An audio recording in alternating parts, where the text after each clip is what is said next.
তোলার টাকা না পেয়ে এক বেসরকারি বিএড কলেজের গেটে তালা ঝুলিয়ে দেওয়ার অভিযোগ উঠেছে তৃণমূল নেতার বিরুদ্ধে। ঘটনায় শোরগোল পড়ে গিয়েছে পুরাতন মালদায়। পুলিশ সূত্রে খবর, অভিযুক্ত মোথাবাড়ি বিধানসভার সংখ্যালঘু সেলের তৃণমূল কংগ্রেস নেতা নাসির আহমেদ ওরফে ভাস্কর।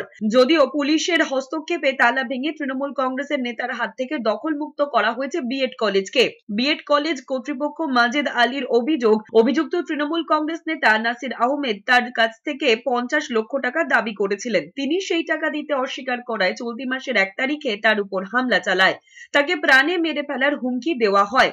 বিষয়টি আমল না দেওয়ায় পুনরায় জুন মাসের 6 তারিখ মালদা থানায় মাধাইপুর এলাকায় অবস্থিত তার বিএড কলেজে ভাঙচুর করে এবং গেটে তালা মেরে দেয়। তৃণমূল কংগ্রেস নেতার হুমকির জেরে কার্যত আতঙ্কে রয়েছে বিএড কলেজ কর্তৃপক্ষ।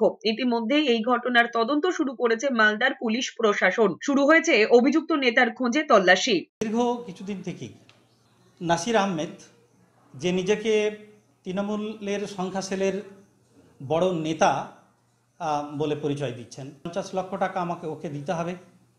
ওর দাবি, না দিলে আমার কলেজ বন্ধ করে দেবে, ভাঙচুর করে দেবে, আমাকে প্রাণে মেরে দেবে, আমার পরিবারকে শেষ করে দেবে।